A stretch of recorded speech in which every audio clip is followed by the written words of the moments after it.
Nora Vetch was 36 years old when her husband's business partner handed her a key and told her to take whatever she could carry.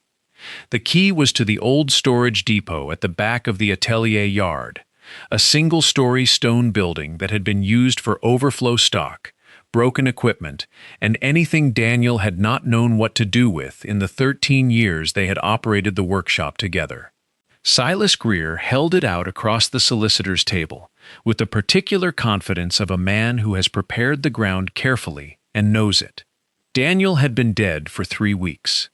The partnership accounts, which Greer had presented that morning through his own solicitor, a man named Renwick, whose office smelled of tobacco and self-assurance, showed the business carrying a debt that, under the terms of the original partnership deed, fell against Daniel's share of the assets. The machinery, the contracts, the client accounts, the new workshop equipment purchased in the autumn, all of it fell within Greer's portion of the settlement. Nora had examined the figures at the table with the attention of someone who had spent years reading technical documents, and she had seen clearly that several of the valuations were wrong and that certain receivables had been moved in ways that did not reflect the actual accounts she had maintained until Daniel's death. But what she could see, and what she could prove, in a solicitor's office on a Thursday morning, were not the same thing. She took the key. As she was leaving, she thought about Daniel's drawing pencil. A particular pencil, a German-made instrument, with a specific weight he had always said suited his hand exactly, which he had carried in his left breast pocket every day of their marriage, and which she had not found among the personal effects returned from the hospital. He had been at the workshop the morning he collapsed. He would not have left it somewhere he did not intend to return to. Nora had come to technical drawing before she came to Daniel, and she had come to it seriously rather than incidentally. She had worked for 5 years in the drawing office of a textile machinery manufacturer in Manchester, a department of 8 draftsmen and, eventually, 1 draftswoman, which was a distinction the foreman had found uncomfortable for approximately 3 months before concluding that Nora's accuracy and her consistent punctuality rendered the discomfort an indulgence he could not afford. She had spent those 5 years producing scaled mechanical drawings, cross-sections, elevation plans, component details, the precise visual documentation that accompanied a machine from the first design sketch through manufacture and into the patent record. The work required a particular combination of spatial reasoning, manual precision, and patience for exactitude that not every person who understood machines could manage, and that Nora had discovered, at 22, she could manage without difficulty. She had learned, across those 5 years, to read a technical drawing the way a musician reads a score, not simply for what it depicted, but for what it implied about the hand that had produced it. Every draftsman developed characteristic habits: the angle at which they approached a curved line, the way they distributed dimension notes across a complex cross-section, the particular shortcuts they relied on for repeating features, the weight of the line at the beginning and end of a stroke. These habits were as individual as handwriting and almost as difficult to suppress, because they were largely unconscious, the product of thousands of hours of practice settling into a particular physical routine.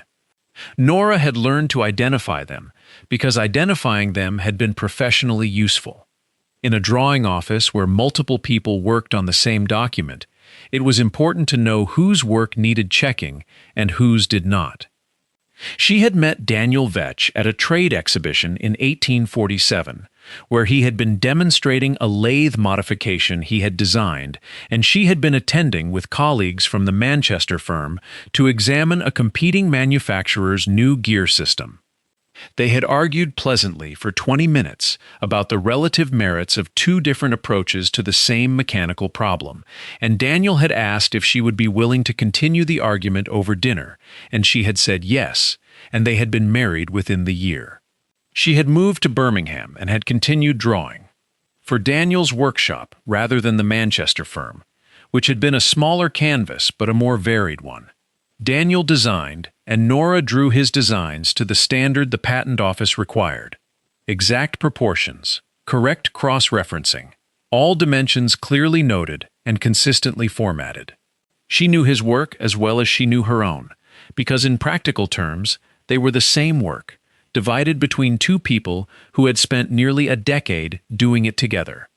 She had also learned, across 5 years of patent drafting in Birmingham and the 5 in Manchester before it, to identify when a drawing had been copied rather than originated.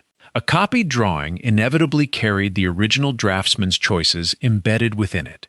The angles at which certain lines were approached, the way measurement notes were placed relative to the feature they described, the precise conventions for indicating tolerances and surface finishes, because a copyist, however careful, reproduced the decisions of the source along with the lines. The copyist made no decisions of their own on those points. They simply transferred what was already there. If the original draftsman's habits were well established, and if you knew those habits, you could see them in a copy, the way you could hear a composer's voice in an arrangement made by someone else. It was not always immediately obvious, but it was always present, and it was always findable if you approached the comparison with the right attention. Nora knew how to approach such a comparison. She had done it before, for ordinary professional reasons, and she knew exactly what she was looking for now. Greer had been Daniel's business partner for 8 years. He managed the commercial side of the workshop, the client relationships, the contracts, the purchasing of raw materials, and the invoicing of completed work, while Daniel ran the workshop floor and all the design work. It had been a practical division that suited both men's temperaments, and it had worked well enough for the first 6 years. Nora had handled the accounts throughout, not as a formal role but as the practical reality of a workshop where the partner responsible for the commercial side was better at negotiating prices than recording them. She knew the accounts as well as she knew anything. She had not had particular cause to question the arrangement until the autumn before Daniel's death, when she had noticed, while preparing the quarterly summary, that 3 receivable amounts from clients she recognized, long-standing accounts, reliable payers, had been directed to a bank account she did not know. The amounts were not large, but they were consistent, and they had occurred over 3 separate months, and when she looked further back in the ledger, she found the same pattern in the quarter before. She had brought it to Daniel. He had looked at the entries carefully, had said that he would speak to Greer about it, and had asked her not to mention it to anyone else until he had. She had agreed, and had not pressed him, because he had been absorbed in the weeks that followed in the development of the new thread-cutting mechanism that she had begun drawing to patent specification in September. She had assumed he had investigated and found an explanation. In the weeks after his death, working through what she could access before Renwick arrived to present Greer's settlement, she understood that Daniel had found an explanation and had not shared it with her because he had not wanted to alarm her until he had done something about it. He had not had the time to do something about it. The partnership deed that Greer produced was signed and witnessed and, on its face, legally sound. Renwick explained the settlement with the patient clarity of a man who had explained similar settlements many times and had found that clarity was the most efficient approach. The debt against Daniel's estate was real. She had verified that much, but the distribution of assets around it was not what she would have calculated from the accounts she knew. Several of the workshop machines had been valued at significantly below the figures Daniel had paid for them 2 years earlier. The receivables she had noticed in autumn were not in the settlement figures at all, and one item was entirely absent from the accounting: the patent application for the precision thread-cutting mechanism that Daniel had been developing for the past 8 months, which Nora had drawn to Patent Office specification in September, and which she knew he had intended to file before Christmas. She asked Greer about the patent application as they were leaving the solicitor's office, on the step outside while Renwick was still gathering his papers inside. She asked it as a straightforward question, in the tone she had always used when asking straightforward questions about the workshop's affairs. Greer paused before answering, a brief pause, perhaps 2 seconds, the kind of pause that a person not watching closely would not have noticed, and that Nora noticed completely. He said the application had not been completed. The design had not been finished to the standard required for filing. Nora said she understood, thanked him, and walked across the yard with the depot key in her hand. The depot was a single-story building of Birmingham brick, set at the back of the atelier yard, separated from the main workshop by a passageway wide enough for a handcart. Its roof was intact over most of its span, but missing several courses of tile at the northern end, where the timber supports had given way, a repair that had been noted in the accounts 2 years ago and which Greer had apparently not authorized. Inside, the smell of metal oil and cold brick, and the particular staleness of a room that had been accumulating other people's discards for years without anyone deciding what to keep and what to clear. The light was poor. 2 small windows, north-facing, admitting a gray and insufficient illumination, and Nora stood for a moment in the doorway while her eyes adjusted before she walked further in.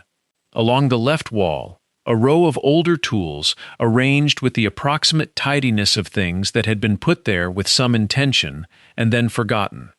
Planing equipment from the workshop's early years, a set of hand drills, a small lathe that Daniel had retired when he bought a larger one and which he had never sold because he thought he might want it again. Along the right wall, open shelving holding miscellaneous stock, bolts, fittings, spare components for machines that had been replaced, a crate of packing material.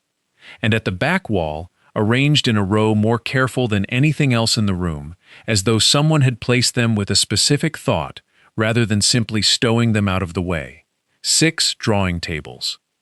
Daniel's old drawing tables, the ones that had come with him from the first premises when he had moved to the larger workshop 4 years ago and replaced them with the new adjustable angle models. They were dusty, and several of the older angle adjustment mechanisms had ceased from disuse, but the surfaces were unmarked, and the drawer assemblies beneath each table were intact. Nora walked to the last table in the row, the oldest, the one she could identify from the particular wear on the left upper corner where Daniel had rested his drawing arm through thousands of hours of work, and stood in front of it for a moment before she opened anything. Nora walked to the last table in the row, the oldest one, the one Daniel had brought with him when he first opened the workshop, which she could identify from the particular wear pattern on the left upper corner where he had rested his drawing arm for years. She had sat beside this table on many occasions. She knew its construction. Beneath the main drawer on the right side, there was a secondary compartment. She had seen Daniel open it once, years ago, when he was looking for a misplaced document, accessible only from inside the drawer cavity by pressing a specific point on the back panel. She opened the main drawer. She reached inside. She pressed the point. The hidden compartment released. Inside, a length of rolled drawing paper tied with a strip of linen.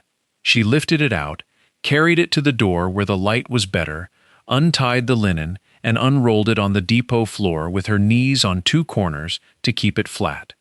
It was a complete patent drawing, the precision thread-cutting mechanism in full technical specification, drawn to patent office standard, dimensioned and cross-referenced and annotated in Daniel's hand. In the lower right corner, in the box reserved for the draftsman's signature and date, D. Vetch, September 1858. Beside the drawing, folded inside the linen strip, Daniel's drawing pencil. The German-made instrument, the specific weight he had always said suited his hand exactly. She remained on the depot floor for some time after that, with the drawing flat in front of her, and her knees on 2 corners, and the faint smell of linseed and old paper rising from the surface.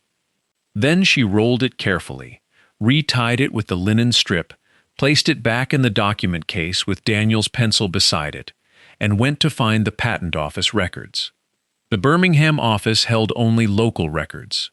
The full patent registry was in London, and Nora took the morning train the following week with the drawing in a long document case. She spent 2 days in the patent office reading room, working through the relevant class of filings with the methodical attention of someone who has used a technical archive before and knows how to move through it efficiently. What she found on the second afternoon was what she had anticipated finding, and what she had hoped not to find. Silas Greer had filed a patent application for a precision thread cutting mechanism 6 weeks earlier. The application was currently under examination. She requested access to the drawings submitted with Greer's application. The clerk, a Mr. Quill, a spare, methodical man in his 50s who treated every applicant with the same measured efficiency, produced them after a brief interval. Nora laid them on the reading table beside Daniel's drawing and compared them with the focused, unhurried attention of someone who had spent years distinguishing between originals and copies. The dimensions were identical. The cross-section views were identical. The annotation style was identical. The same abbreviations, the same placement of dimension notes, the same approach to the indication of tolerances. And in the lower left corner of the third sheet, in a position where the original draftsman's notation had been imperfectly erased before copying, a fragment of Daniel's characteristic dimensioning hand was still visible. A partial figure, 3 digits, in the specific style Nora had watched him use for a decade. Greer's draftsman had copied the drawing carefully, but he had not copied quite carefully enough, and he had not known what to erase. She showed Quill the 2 drawings side by side and explained what she had found. Quill examined the corner in question through a magnifying glass, made several notes, and said that the matter would need to be referred to the examiner handling Greer's application.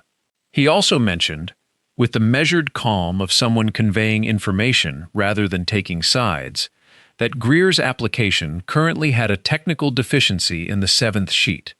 A component of the mechanism was incompletely drawn, which had put the application on hold pending correction. If a prior claim were filed before the deficiency was corrected, the chronological question of which design had been originated first would become central to the examination. Nora asked what would be required to file a prior claim. Quill said she would need to engage a patent agent, submit the original drawing with evidence of its date, and provide whatever supporting documentation she could assemble regarding the original designer's authorship. He named several patent agents who practiced before the office. The most straightforward of them, he said, was a Mr. Farley, who had an office in Holborn and charged honestly for honest work. Nora wrote the name in her notebook, thanked Quill, and went back to her lodgings to calculate how much of the work she could do before she needed Farley, and how much money she had to pay him. She had £2.11.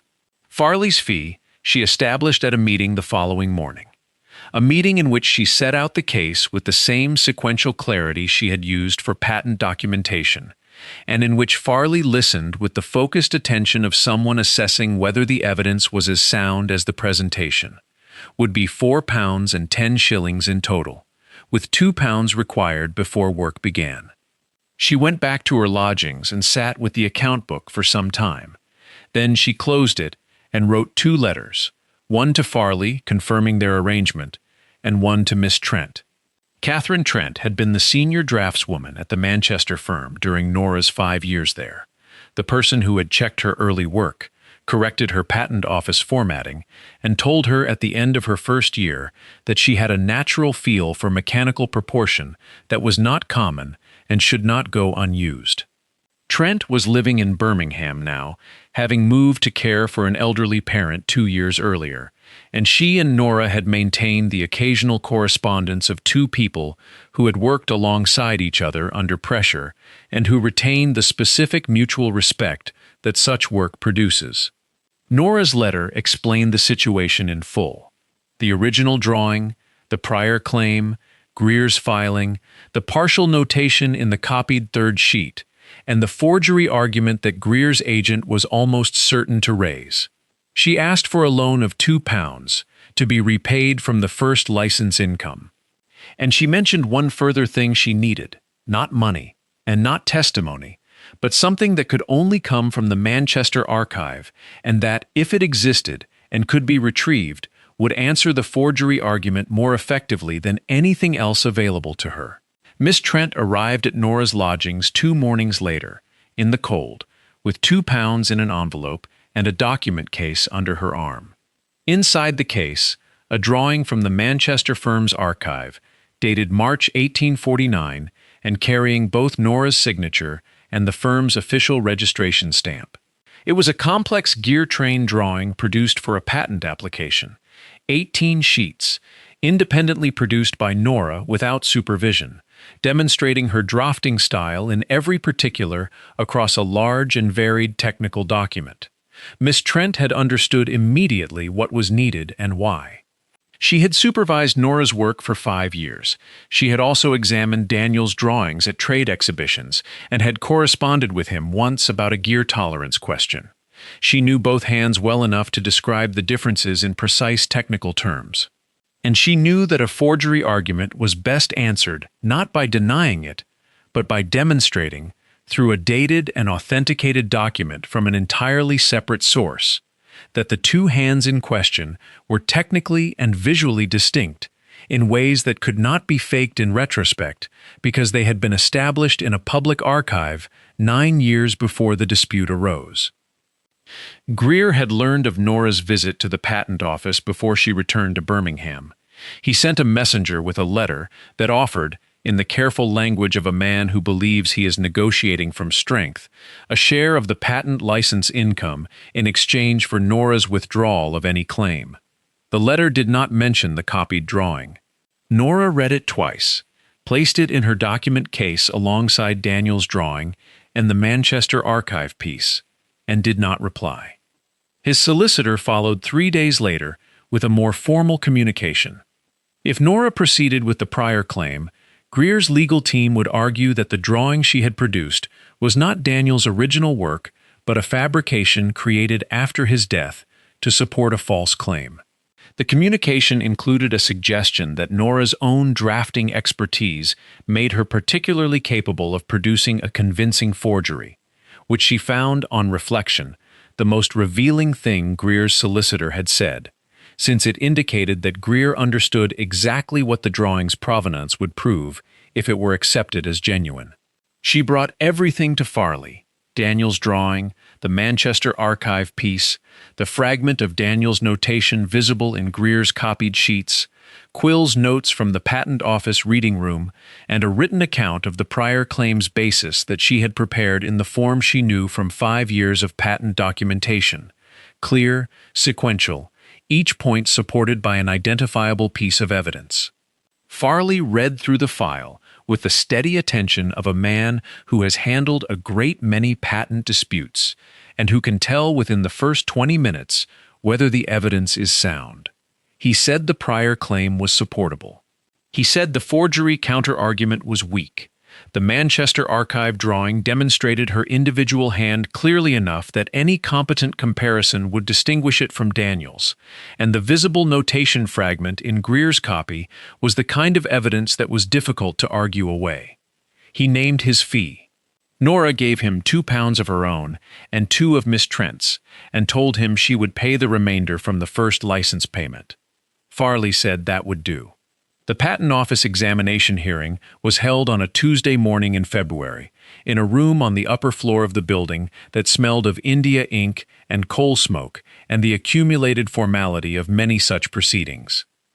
Nora sat beside Farley at one side of the long table, with the document case open in front of her, and the 3 key pieces arranged in order: Daniel's original drawing, the Manchester archive drawing, and Farley's annotated reproduction of the 3rd sheet from Greer's application, with the area of the partial notation circled in red ink.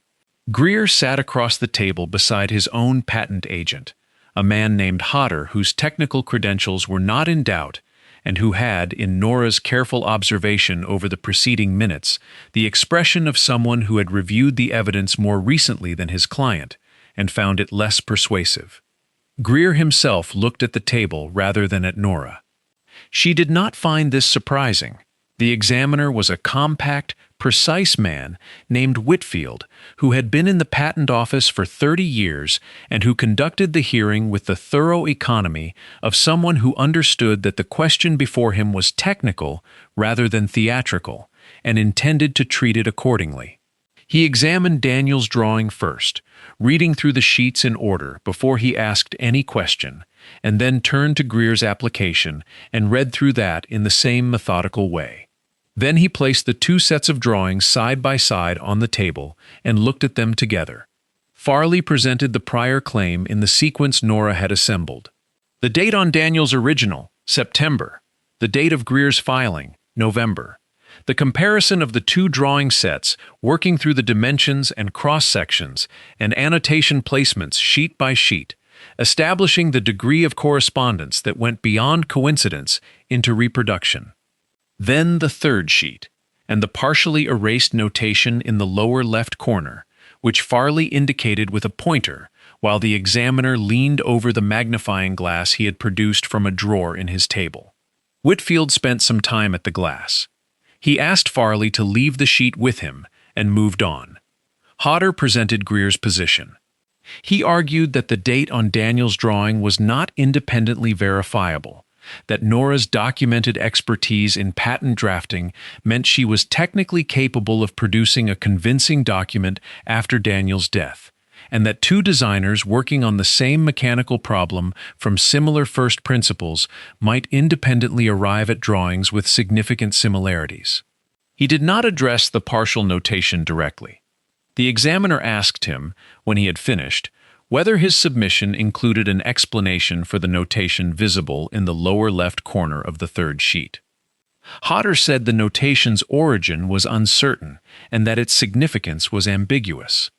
Whitfield said he did not share that assessment and wrote something in his notes. Farley then placed the Manchester Archive drawing on the table. Whitfield examined it alongside Daniel's original for an extended period, working across the two documents with the same magnifying glass, making careful comparisons of dimensioning style, line weight, annotation placement, and the characteristic approaches that distinguished one draftsman's hand from another's throughout the full body of both works.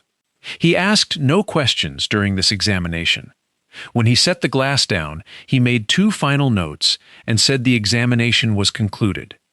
The written decision came 10 days later, delivered by a patent office messenger to Nora's lodgings on a Wednesday morning. The prior claim was upheld. The precision thread-cutting mechanism patent was granted to the estate of Daniel Vetch, with Nora Vetch named as administrator of the estate.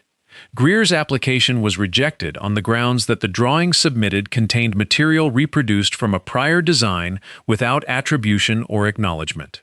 The decision noted that the chronological evidence, considered alongside the physical evidence of the notation fragment and the comparison of the authenticated archive drawing with the original design, supported the prior claim without ambiguity that the examiners could identify. Nora read the decision sitting at the table in her lodgings on a gray February morning, with Daniel's drawing case open beside her and the pencil lying on top of it where she had placed it when she came in. She read the decision twice, from the formal heading to the concluding paragraph, and then placed it in the document case beside Daniel's drawing. She did not feel, in that moment, the kind of sharp and immediate satisfaction she had anticipated. She felt something quieter and more durable, the particular feeling of a measurement that has been correctly taken and accurately recorded, of a figure that has been entered at last in the column where it belonged, of something set right that had been wrong for long enough that the wrongness had begun to feel like the natural state of things. The first license payment came from Greer 8 weeks later, under the terms that Farley had negotiated. Two further manufacturers approached Nora within the month, one in Sheffield and one in Leeds, to discuss license arrangements for the mechanism in their own production lines. Miss Trent's £2 had been repaid before the first payment cleared, with a small addition that Catherine had accepted in the spirit it was offered and had said nothing further about. Farley's remaining fee was settled in full. Nora had insisted, through Farley, on the return of the depot building as a condition of any settlement. Not because she had an immediate use for it, but because Farley had told her that Greer would resist it if she valued it, and she wanted to understand the shape of his position before the license negotiations began. He had accepted without the argument she had anticipated, which told her, more clearly than anything else in the settlement discussions, how completely the examination decision had altered his calculation. She took the building and said nothing further about the account's irregularities she had documented, because Farley had advised her that the cost of pursuing them was not worth the return, and because she had already obtained what mattered. She converted the depot over the course of the spring. The older tools were sorted, some sold to a local trader, some retained, the shelves reorganized and relabeled, the drawing tables cleaned, and the seized angle mechanisms freed with oil and patience. She set Daniel's original table, the oldest, the one with the hidden compartment, the one she could identify from the wear on the upper left corner, beside the north window, where the light came in flat and consistent throughout the working morning, and she drew there in the early hours of each day on the documentation for the Sheffield and Leeds license agreements. It was quieter work than the Birmingham workshop had been, and less varied, but it was hers entirely, and the account book balanced each month without assistance from anyone who did not have her interests in mind. She set Daniel's pencil on the table to the right of her own. She did not use it. It was his pencil and not hers, and she did not intend to use it, but it belonged in the room where he had left it, at the table where he had worked for 10 years, and where he had hidden the drawing that had eventually allowed her to prove what it said. She saw no reason to put it anywhere else. The patent certificate was framed on the wall above the table, in the space between the north window and the shelving. Beneath it, the document case sat on its shelf with Daniel's original drawing inside. The hidden compartment in the table's right side was empty now. She had left it open, because there was nothing left that needed to be hidden. There is something in Nora's story that I find difficult to pass over without saying plainly. She did not win the patent because she was particularly clever or because the situation happened to fall in her favor. She won it because she had spent years learning to read the evidence that people left in their own work, the partial notation, the copied angle, the characteristic weight of a specific pencil on a specific surface, and because when she found the drawing in the hidden drawer, she understood immediately and precisely what it was, what it proved, and what she needed to do with it, and she did not hesitate or waste time wondering whether she was correct. Daniel had left the drawing where he knew she would look, not where anyone would look, but where she would look, because she was the only person who knew the table well enough to know the compartment existed. He had left the pencil beside it so that she would know, with certainty, that what she held in her hands was his work and not a copy. He had trusted her entirely to do the rest. He had known, in doing so, that the trust was not misplaced. If that kind of story is one you return to when the day has been long, I would very much welcome you among the listeners here. There is a subscribe button nearby, and pressing it costs nothing and brings the next story to you directly. And if you would like to leave a comment, I would be glad to hear this. When Nora opened that hidden drawer, she already knew what she was going to find. At what moment did you know it too? Thank you for listening. I will see you in the next story.